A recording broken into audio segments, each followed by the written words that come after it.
Bonjour à toutes et à tous. On va démarrer notre webinaire sur les pompes à chaleur dans le résidentiel collectif et dans le tertiaire. Merci à toutes et à tous de vous être connectés aujourd'hui pour ce webinaire qui va parler donc à la fois des pompes à chaleur et de leurs différents financements.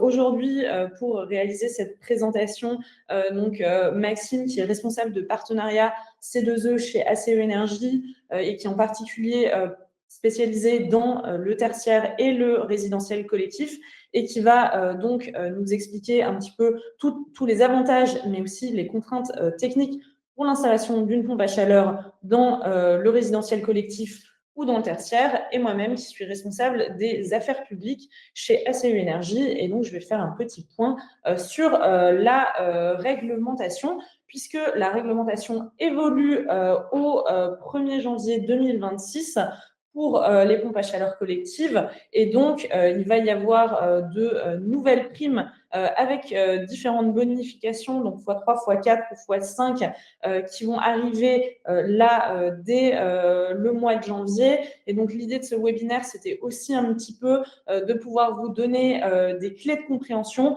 pour comprendre ces nouvelles primes, pour pouvoir les intégrer le mieux possible à vos devis à partir du mois de janvier.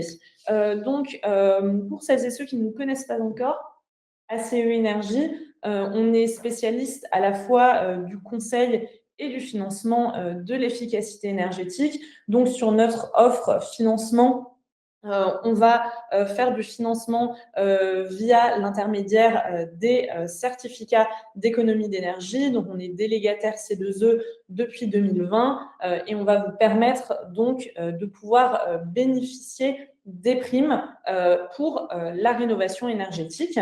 On a aussi des services, un service IT, donc notamment avec le CRM SICA, qui va permettre de générer des dossiers qui sont conformes aux demandes d'aide du premier coup. Et donc, voilà, c'est un logiciel qui va permettre aux installateurs de générer les meilleurs dossiers possibles. Et enfin, on a une offre de conseils à destination de différents acteurs, que ce soit des investisseurs, des entreprises, des industriels, mais aussi des associations ou des entités publiques.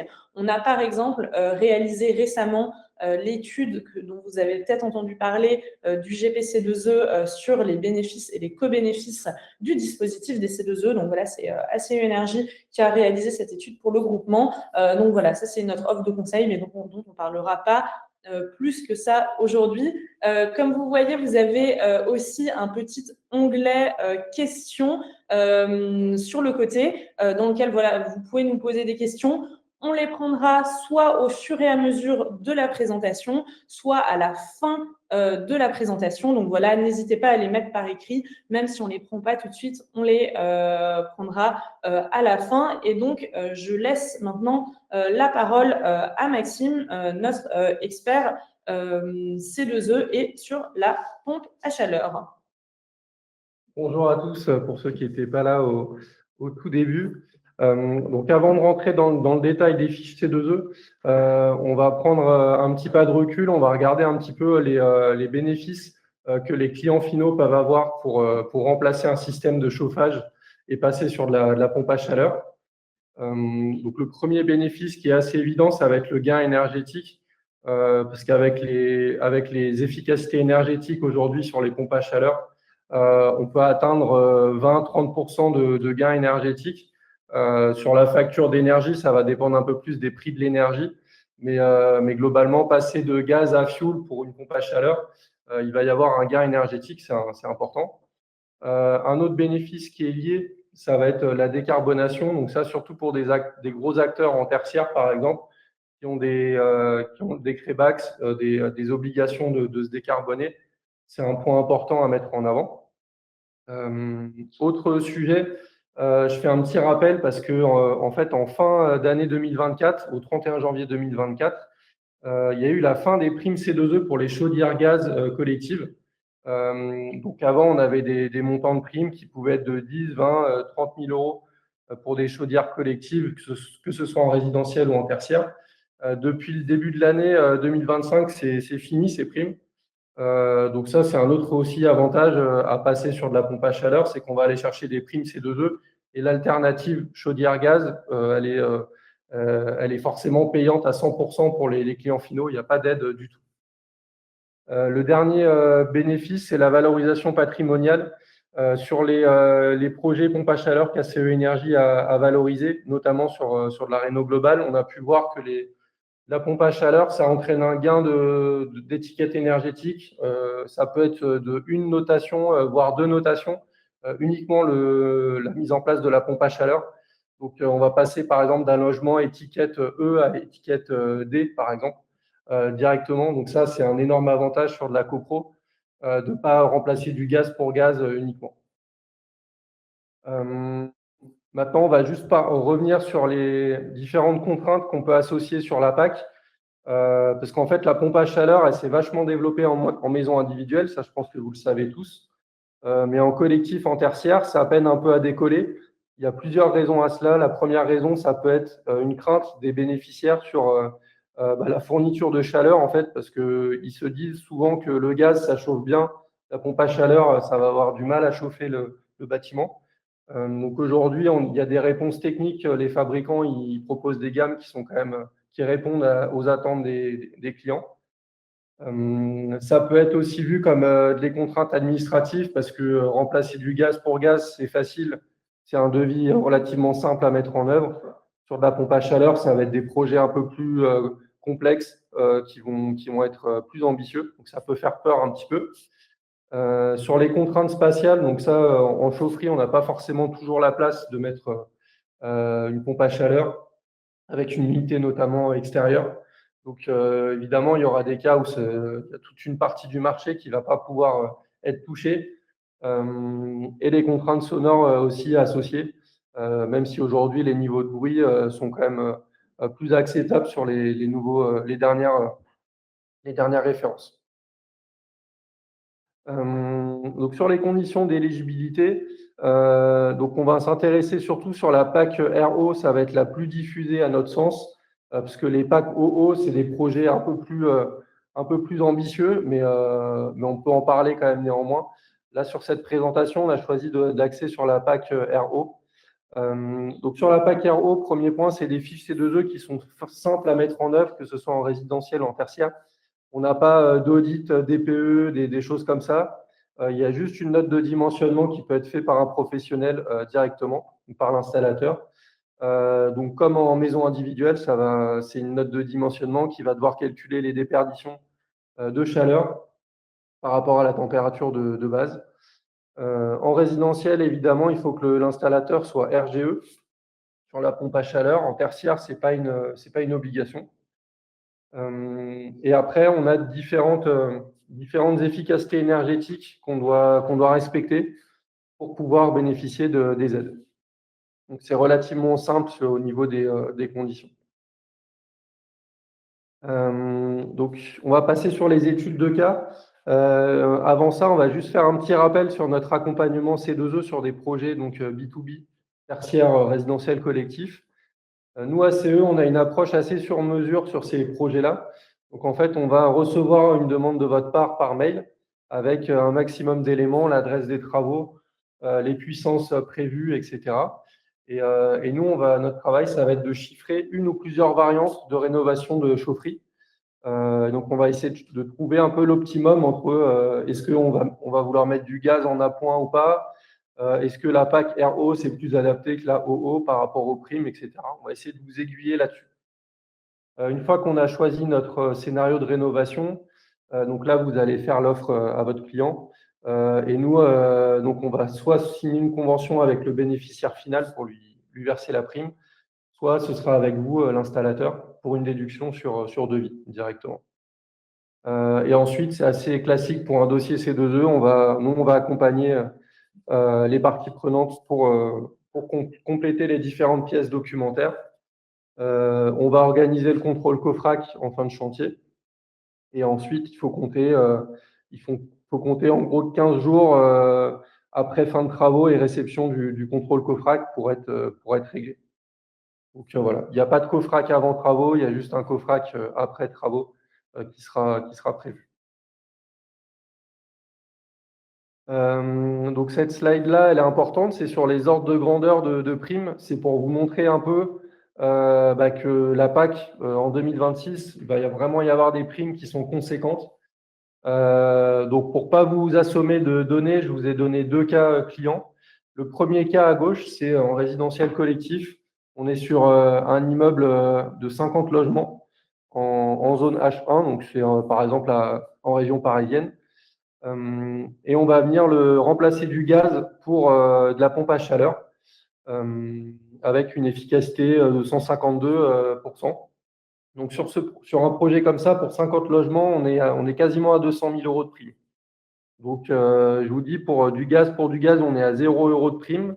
Et gaz pour pompe à chaleur, on est à quasiment 200 000 sur 50 logements. Donc, sachant que la prime, on va avoir un peu les paramètres de calcul de la prime, mais globalement, c'est très dépendant du nombre de logements en résidentiel collectif. Donc voilà, par rapport à cet ordre de grandeur, ça fait quand même une enveloppe conséquente, même s'il peut y avoir des travaux annexes à la PAC. Je pense à des travaux d'électricité, par exemple, qui peuvent être prévus.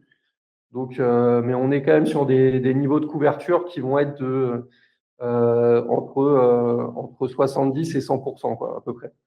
C'est-à-dire que le coût des travaux, ça va être dans une fourchette entre 150 000 et 300 000 euros selon les projets pour un dossier comme ça. Donc, il y a un vrai intérêt sur le résidentiel collectif avec des primes qui sont très, très élevées. En tertiaire, on a des primes qui sont élevées également. Là, je vous ai donné un ordre de grandeur pour 1000 m² chauffés, parce qu'en tertiaire, on ne calcule pas par rapport au nombre de logements, mais par rapport à la surface chauffée. Et donc là, c'est un exemple sur une école de 1000 m², on va être à 20 000 euros de prime à peu près. Donc si c'est 10 000 m², l'école, ça va être 200 000 euros de prime, par exemple, environ. Donc sur les facteurs de calcul de la prime, sont relativement simples. En résidentiel, donc il y a le nombre d'appartements, forcément. Il y a des différents coefficients, je ne les ai pas détaillés à l'écran, mais différents coefficients qui dépendent de l'efficacité de la pompe à chaleur, de l'usage, à savoir si c'est du chauffage seul ou du chauffage et de l'eau chaude sanitaire. Et également un facteur correctif qui va prendre en compte un éventuel appoint en gaz, parce qu'on a tout à fait le droit de remplacer du gaz pour pompe à chaleur plus une chaudière gaz en appoint. Ça, c'est possible aussi. Et c'est souvent envisagé d'ailleurs par les clients. En tertiaire, on a un peu la même idée, ça dépend de l'efficacité énergétique, de la surface chauffée et de l'usage du bâtiment final. Donc on voit par exemple en bureau, sur un usage bureau, on va avoir plus de primes que sur un usage hôtellerie, par exemple.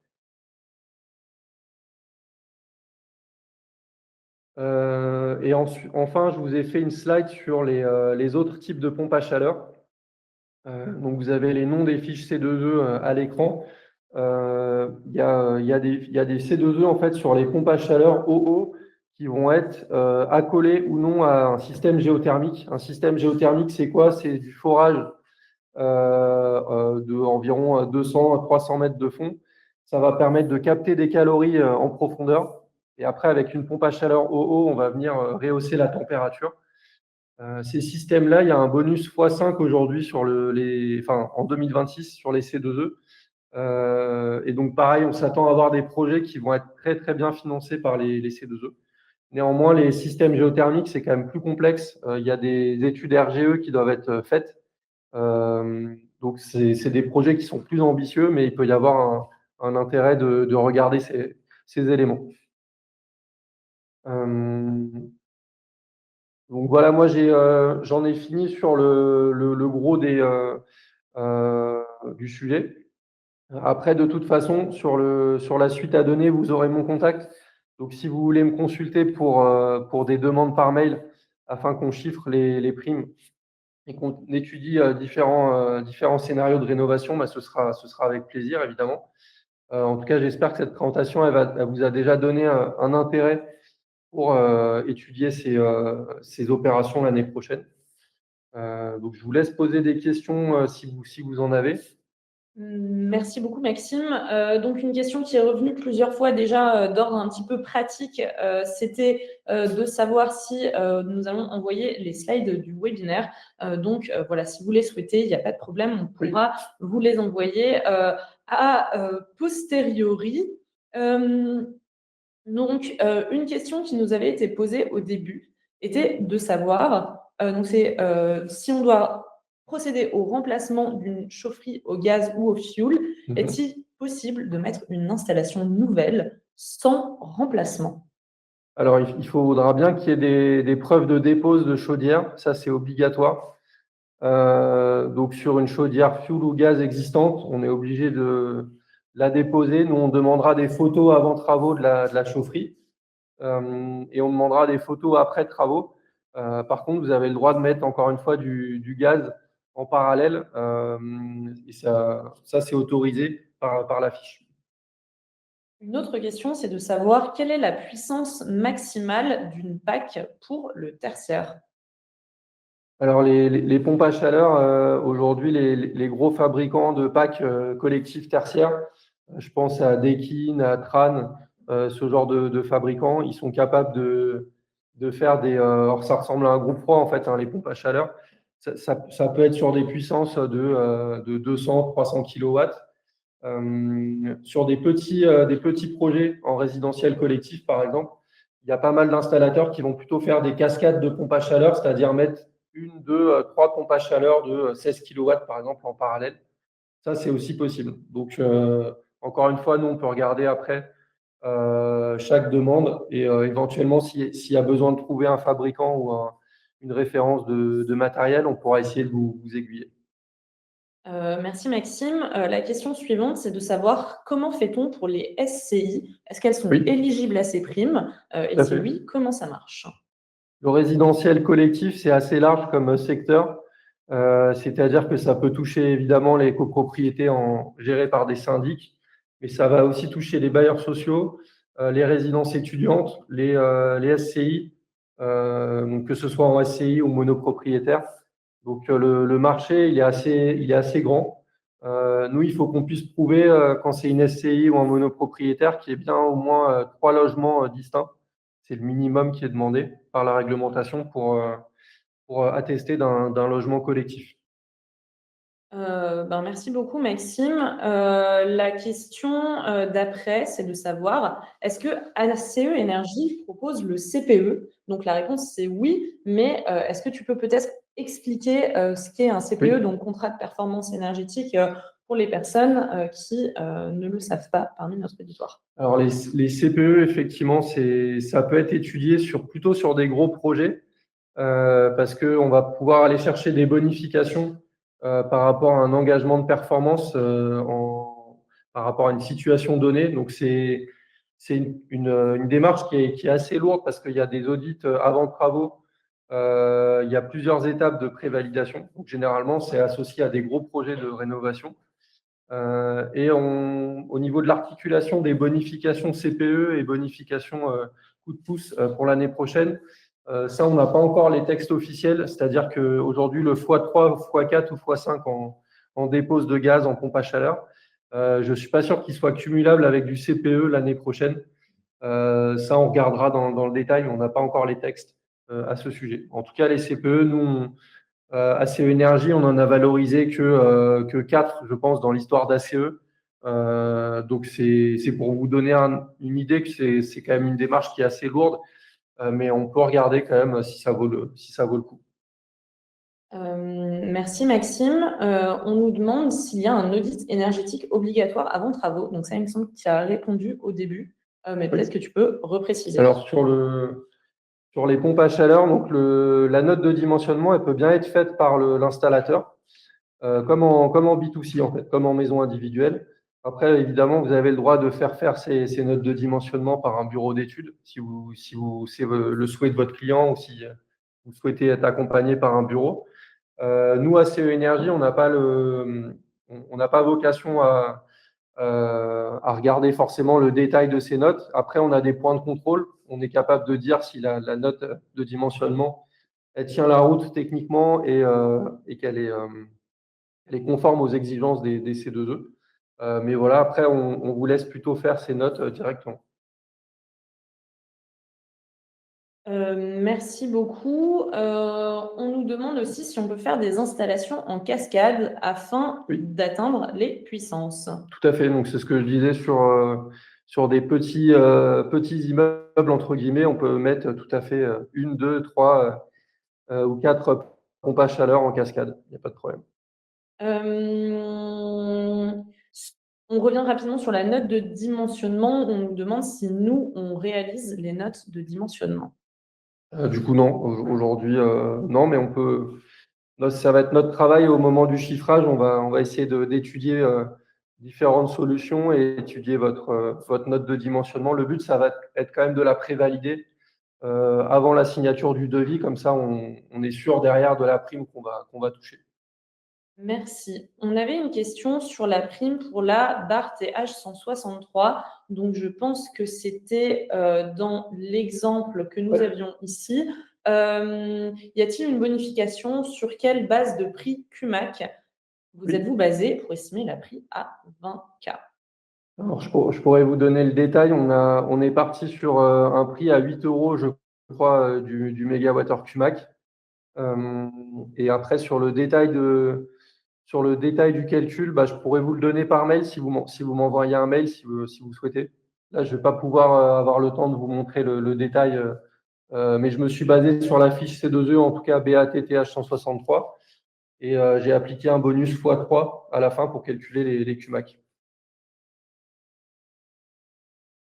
Merci Maxime. Pardon, je n'avais pas vu tout à l'heure, il y avait une demande complémentaire sur les SCI. On nous demandait si pour les SCI en tertiaire, ça marchait de la même manière que pour les SCI dans le résidentiel. Oui, il n'y a pas de difficulté, nous, sur le tertiaire. Après, il faut juste que le bâtiment soit bien occupé au moment du contrôle sur site des travaux. Mais sinon, il n'y a pas de problème. Le bénéficiaire, ça peut être aussi une SCI.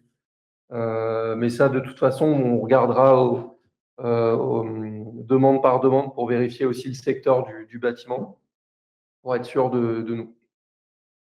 Merci Maxime. Une autre question est de savoir s'il serait donc possible de poser une chaudière gaz à condensation couplée à une PAC RO dans une vieille chaufferie gaz au fioul et ainsi de pleinement valoriser la fiche PAC RO. Et ensuite, le facteur R passe à 1 avec une nouvelle chaudière et une Exactement. C'est une question. En fait, le coefficient R, si vous voulez, il y a une règle sur la fiche C2E. Si on installe plus de 40% de puissance pompe à chaleur, je vous donne un exemple, si on met 50 kW de PAC et 50 kW de gaz, donc de nouvelles chaudières condensation gaz, en fait, la prime C2E, elle va être identique que si on installait du 100% pompe à chaleur, c'est-à-dire si on installait 100 kW de PAC. Par contre, si on installe, par exemple, 80 kW de gaz et 20 kW de PAC seulement, là, on va devoir appliquer un ratio R qui va être de 0,2. Donc là, on va diviser la prime par 5, si vous voulez. Mais du coup, qu'est-ce que ça veut dire? Ça veut dire qu'on a le droit de mettre du gaz en appoint. Et si on n'en met pas trop, entre guillemets, bah, en fait, la prime C2E, on va avoir la même prime pour des chaudières, des chaufferies hybrides, donc chaufferies gaz plus PAC, que sur du 100% pompe à chaleur. Donc ça, c'est un peu complexe à vous expliquer oralement, mais ça fait partie de notre travail pour étudier les différentes possibilités de chaufferie et justement trouver un peu l'optimum idéal. Merci Maxime. On a une question pour des ateliers de maintenance et Oui. donc pour savoir où se situerait-il en termes de secteur. Donc, des ateliers de maintenance, pour moi, ce serait plutôt du commerce au sens des différents secteurs. Donc ça, vous pourrez regarder la fiche C2E BAT, elle décrit les différents secteurs qui sont prévus. Donc voilà. Et donc, bien entendu, on peut vous aider sur cette analyse pour vous aider à identifier le secteur qui est adapté à votre demande. Mais en tout cas, vous vous trouvez bien dans un cas de secteur tertiaire. On nous demande aussi, en résidentiel, il n'y aura plus de prime C2E sur de l'hybride. Qu'en est-il pour le collectif? C'est ça, les équipements hybrides, ils ont été exclus du champ des primes aujourd'hui. Donc, c'est pareil en collectif et en tertiaire, on n'a plus de C2E sur ces équipements. Mais par contre, on a le droit d'avoir une pompe à chaleur et une chaudière gaz à côté. Donc, ce n'est pas dans le même équipement, si vous voulez. Donc, voilà, on va passer sur ces chaufferies hybrides, si vous voulez. Merci.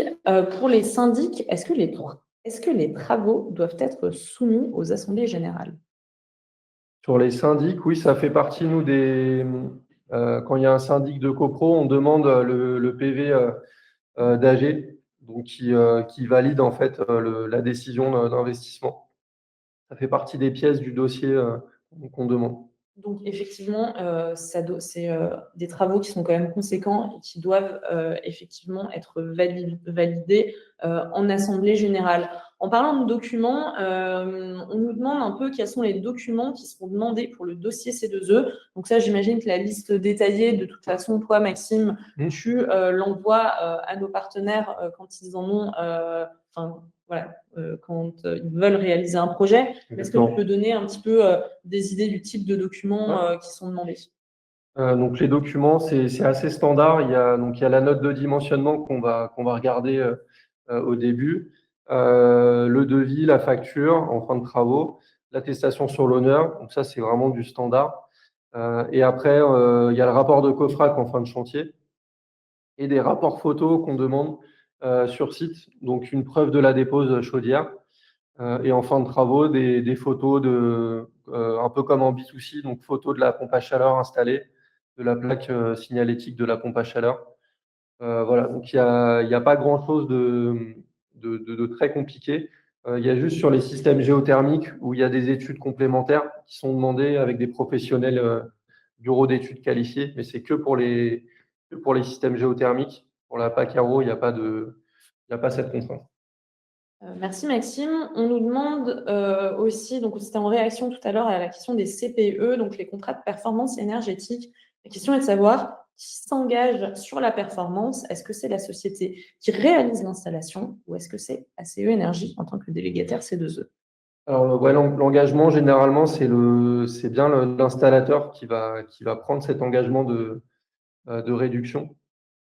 Donc, évidemment, quand il y a un audit énergétique qui est fait, qui va estimer, par exemple, à, je sais pas, 35% de gain énergétique, l'installateur, il va prendre une marge de sécurité et il va s'engager pour, admettons, entre 25 et 30% pour être quasi sûr, en fait, d'atteindre cette performance. Mais c'est bien l'installateur qui s'engage in fine sur les résultats.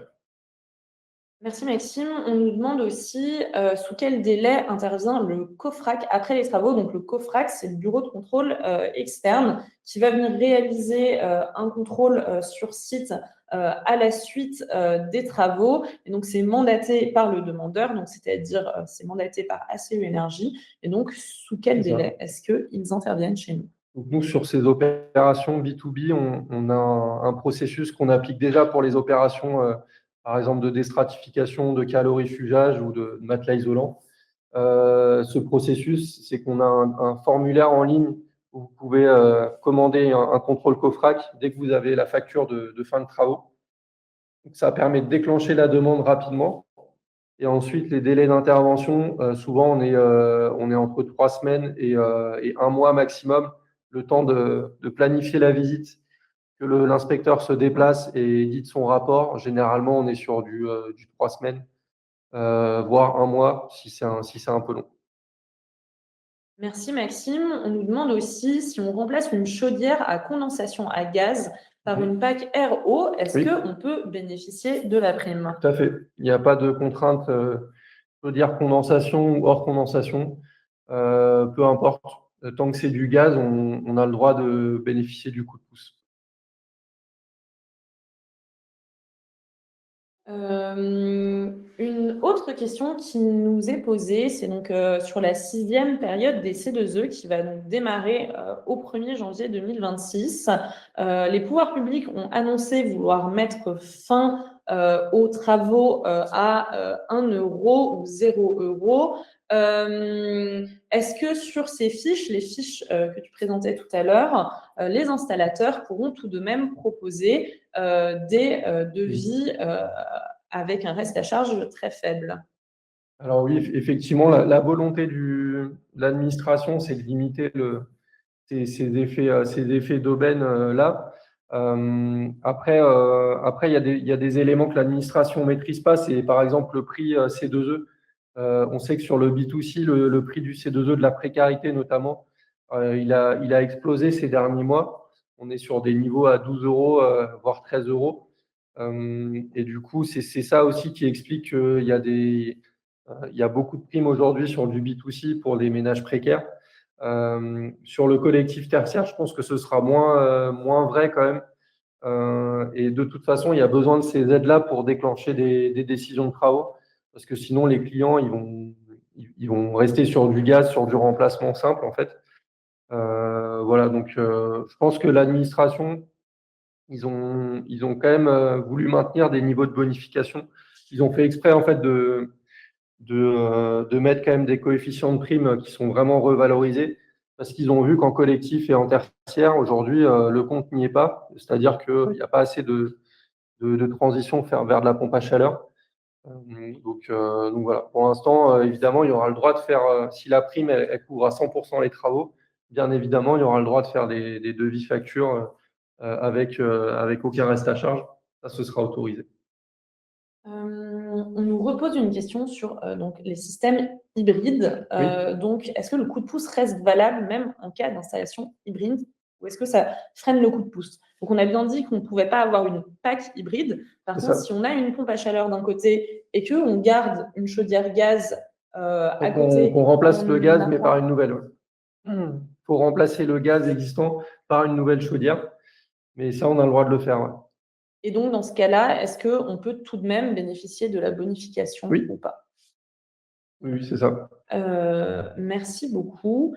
On nous demande si on aura la possibilité de faire passer la liste détaillée des clients éligibles à la pompe à chaleur. Donc voilà, n'hésitez pas si vous avez des questions techniques précises comme ça à nous les envoyer par mail et on vous enverra les choses par mail. Voilà, parce qu'on ne va pas vous les envoyer maintenant. Bien sûr. Enfin, on ne va pas faire la liste maintenant. Bah, Euh, surtout que c'est très très large finalement. Je vous dis en résidentiel, ça peut être des résidences seniors non médicalisées, des résidences étudiantes, des SCI. Enfin, le spectre est vraiment large sur les bénéficiaires possibles. Sur les exemples, tu as chiffré les exemples à 7 euros du mégawattheure Cumac. Je me demande si sur certains exemples, tu n'étais pas à 8 euros du mégawattheure Cumac. On nous dit que c'est assez faible actuellement par rapport au tarif du C2E. Alors ça, c'est juste des exemples Ouais, à bien sûr. titre Ouais. illustratif. Donc nous, on s'adapte au cours du C2E. Et donc voilà, nous, on vous proposera un tarif en amont de la signature de devis au moment du chiffrage. Et donc, voilà, là, c'était vraiment un prix à titre illustratif. On ne sait pas forcément à quel prix va se maintenir le C2E sur l'ensemble de la 6e période. Donc, voilà. Là, on illustre avec des primes, mais bien entendu, n'hésitez pas à nous contacter et on pourra vous faire des chiffrages précis et avec des primes plus avantageuses et qui correspondent davantage au marché actuel. On nous demande aussi si on a des informations sur la date de publication des textes relatifs aux bonifications coup de pouce ainsi qu'au CPE. Alors sur la pompe à chaleur en particulier, donc c'est plus des coups de pouce, mais c'est des bonifications. c'est un peu de la terminologie, mais ça ne fonctionne pas exactement de la même manière. Et par contre, si vous parlez des coups de pouce, notamment raccordement au réseau de chaleur, donc sur la prolongation des engagements, non, on n'a pas de nouvelles pour le moment. Les textes ne sont pas encore publiés. Donc, pour le moment, pour bénéficier du coup de pouce raccordement au réseau de chaleur, il faut bien avoir fait signer le devis avant le 31/12/2025. Ok, donc ça, c'est une question à laquelle on a déjà répondu tout à l'heure. Alors là, on a une question sur la fiche rénovation globale dans le tertiaire. Est-ce qu'elle est en cours d'étude pour paraître début 2026? Donc effectivement, si vous suivez un peu le marché des C2E, il y a une fiche qui sera plutôt un bouquet de travaux, mais qui est en réflexion actuellement et en cours de travail à la T2E, donc qui est l'association qui rédige les fiches C2E. Donc oui, la fiche est en cours de travail. Par contre, pour paraître début 2026, non, elle paraîtra pas en janvier, ça entrera pas en vigueur en janvier. On l'espère pour le cours de l'année 2026, mais pour le moment, la fiche est encore en travail, donc elle va pas paraître tout de suite.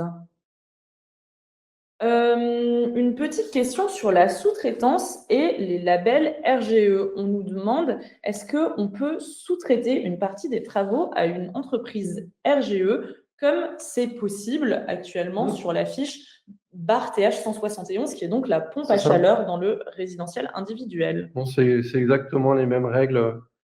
Nous, on va aller chercher le RGE, soit du sous-traitant, soit de l'installateur.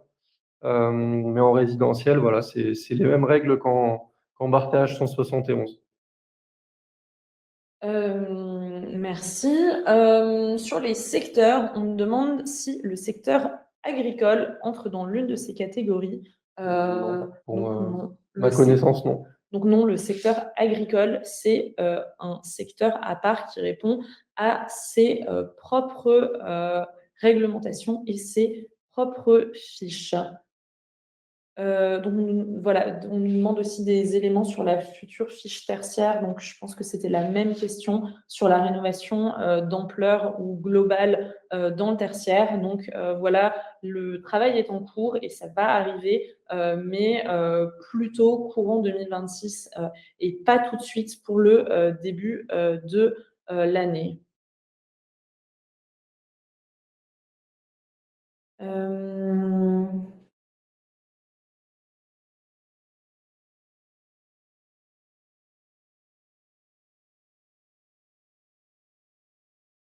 Ok, pardon. Donc ça, c'est la même question. Je regarde un petit peu toutes vos questions. Il y en a de nombreuses. Maxime, sur le cumul des fiches, est-ce qu'on peut cumuler la barre TH 179 ou BAC TH 163 avec un CPE? Donc, est-ce qu'il y a un cumul possible entre les différentes fiches? Bah ça, je sais pas, je saurais pas vous dire aujourd'hui. Ok, mais en tout cas, on peut regarder et vérifier. Donc, si vous avez un projet en particulier, on peut faire des recherches complémentaires pour vous répondre. Donc, n'hésitez pas, vous avez les coordonnées de Maxime qui s'affichent à l'écran d'ailleurs. Donc, vous pouvez soit envoyer un mail à Maxime ou bien scanner le QR code pour prendre un rendez-vous. Je ne l'ai pas dit tout à l'heure. On avait dit 45 minutes pour le webinaire, donc il nous reste encore à peu près 5 minutes. Je vais reprendre quelques questions. Qu'en est-il pour les bâtiments résidentiels collectifs? La fiche 171 ne fait mention que d'un appartement ou d'une maison individuelle. Comment se calcule le volume C2E dans le cadre d'une grande copropriété? Donc la fiche BAR TH 171, peut-être tu peux reparler un petit peu de la différence avec cette pompe à chaleur-là, qui est donc en individuel. Bah, ça dépend du nombre de lots du logement, quoi. Donc si c'est une maison qui est séparée en 3 appartements, par exemple, ça peut passer avec la fiche BAR TH 179. Mais si on est sur moins de 3 logements, c'est considéré comme une maison, du coup, au sens des C2E. Et donc, si on veut utiliser la fiche BAR TH171, par exemple, dans un immeuble où on va installer une pompe à chaleur qui va chauffer uniquement un logement, ça va être possible. Alors ça, je sais pas trop. Faut regarder. Ouais. Ok. Moi, je pense pas, mais n'hésitez pas à revenir vers nous sur ce sujet-là et on reviendra plus dans le détail pour l'éligibilité. Y a-t-il une alternative à la rénovation globale en résidentiel? Car la rénovation d'ampleur actuellement à l'ANA, c'est compliqué. Pensez-vous que cela peut être géré par les C2E? Donc, bon, ça, c'est une question qui est très politique sur la rénovation d'ampleur en résidentiel individuel. Oui, aujourd'hui, c'est géré par l'ANA, donc bien en individuel, hein, donc sur les maisons. Non, il n'y a pas de discussion en cours pour que ce soit de nouveau géré entièrement par les C2E. Donc, la partie C2E est bien intégrée à l'ANA. Donc, c'est bien l'ANA qui gère actuellement la totalité. Et donc, il n'y a pas vraiment d'alternative qui existe aujourd'hui à part faire des gestes simples de rénovation d'ampleur.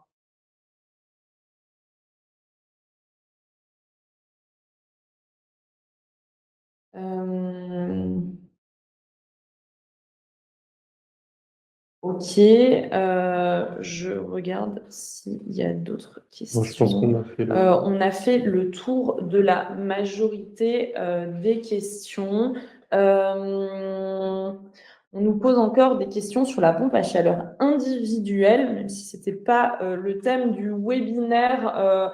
La question, c'est, a-t-on une idée de ce que va devenir la barre TH171 en 2026? Donc voilà, là, on a quelques éléments. La fiche va être de nouveau révisée avec une entrée en vigueur probable au 1er janvier. Mais là, encore une fois, les textes ne sont pas publiés. Donc, tant que les textes ne sont pas publiés, on ne vous donnera pas plus... là, on ne vous donnera pas en webinaire plus d'éléments, mais après, si vous voulez des informations, vous n'hésitez pas à nous envoyer un mail ou si vous voulez valoriser cette fiche. On arrive à la fin de ce webinaire. Je vous remercie pour votre attention au cours du webinaire.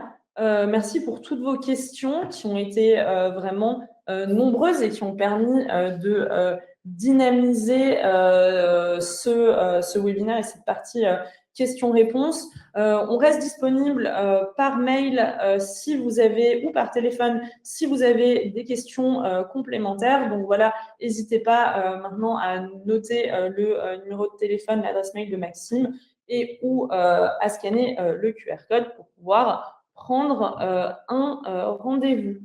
Voilà, donc, et puis on reste disponible pour échanger si vous avez des questions complémentaires qui vous viennent a posteriori ou si jamais, dans vos nombreuses questions, on a manqué quelques questions. Merci encore. Merci encore à vous. Bonne journée. Merci, au revoir.